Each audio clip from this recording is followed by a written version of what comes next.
الله أكبر الله أكبر الله أكبر الله أكبر.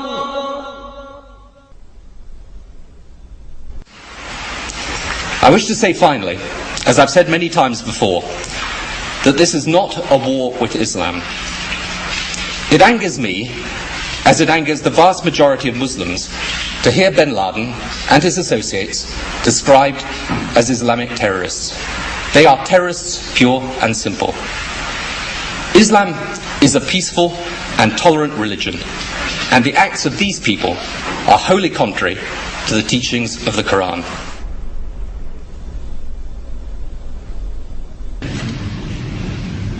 I also want to speak tonight directly to Muslims throughout the world.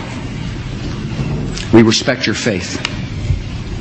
It's practiced freely by many millions of Americans, and by millions more in countries that America counts as friends. Its teachings are good and peaceful, and those who commit evil in the name of Allah blaspheme the name of Allah. The terrorists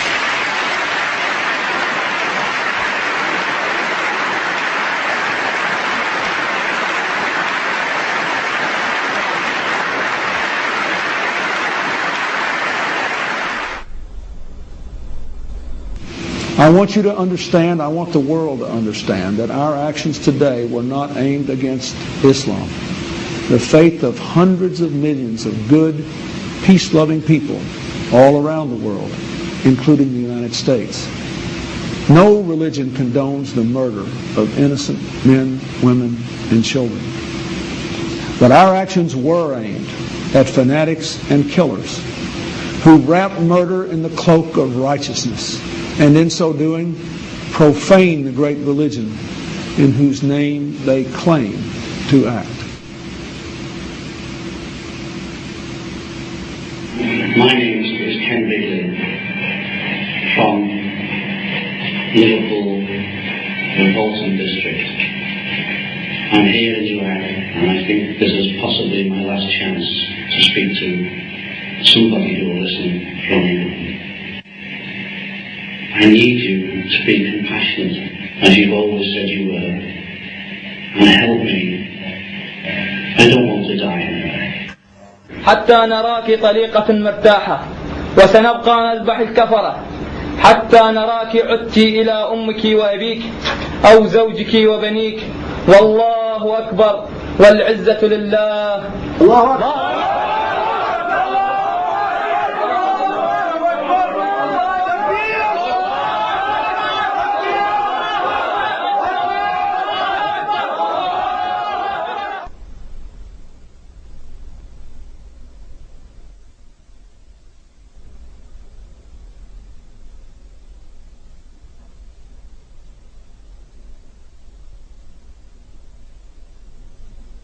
The tendency of Western political leaders to deny the connection between Orthodox Islamic mainstream and terrorist violence is replicated in the universities and the media.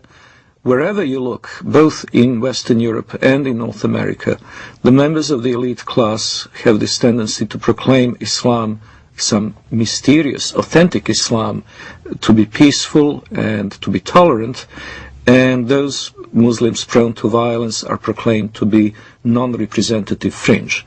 Well, I would really appreciate if people who make such claims could then explain the continuity of violence from the earliest day of Islam, from the earliest days of the Prophet and his immediate successors throughout the 13 centuries of recorded history.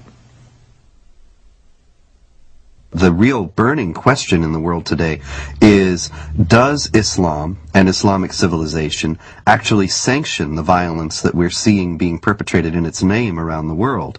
And to that we have to answer, if we're going to be honest about it, an unqualified yes.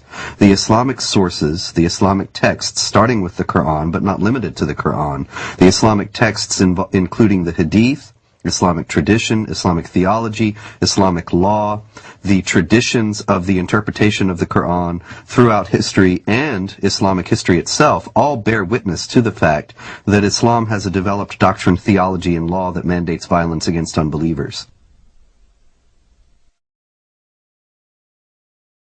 The origins are, of course, in the Muslim desire to impose all over the world the only religion, the only just religion, which is Islam, and the suppression of all other religions in order to establish the rule of Allah over the whole earth. This is a religious duty which binds the whole community, and which the Muslim community is obliged to impose, because they are obliged to obey the order of Allah, and this is the desire of Allah as expressed in the Quranic revelation.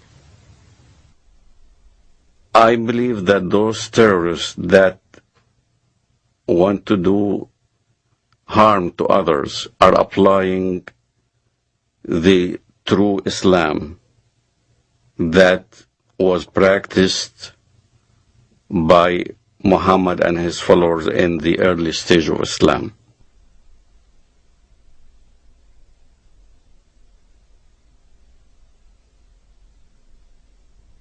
In Islamic theology, the Prophet Muhammad is considered al-insan al-kamil, which is the perfect man.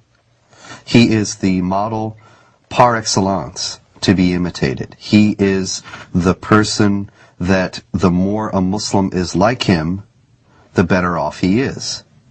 So the Prophet Muhammad is revered today in the Islamic world as the primary model of human behavior. Well, when Muhammad, the Prophet of Islam, wiped out all the Jews from Saudi Arabia, there was 3 tribes, Banu Nadir, Banu Qurayda, Banu Qaynuqa. We were proudly studying this in school as Muhammad, the Prophet of Islam, ordered the beheading of the Jews of Banu Qurayda and the women being taken as concubines. As soon as a child had pubic hair, he was beheaded. So the Jewish population was either extradited or beheaded. The story of Rabbi Qanina is a well-known documented story in Islam.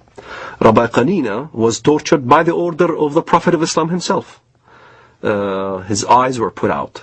He was burned in order to confess where the Jewish tribes were hiding their goods, their gold and their silver and all those kind of things. And this is right from the Hadith.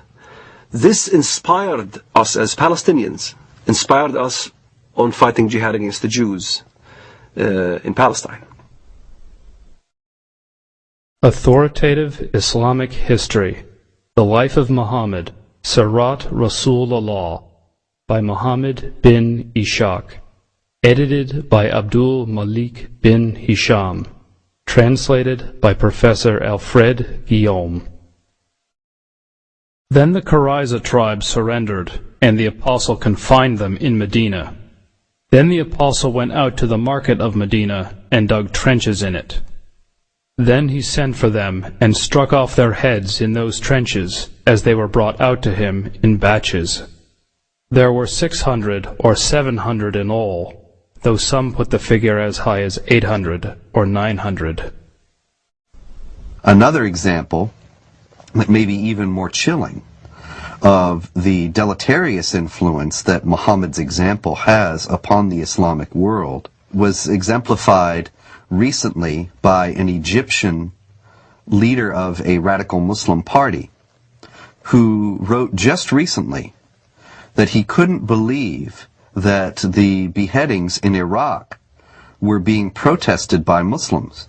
Weren't they aware that the Prophet Muhammad himself beheaded between 600 and 900 men personally, members of the Jewish Qurayza tribe in Arabia, after he had defeated them?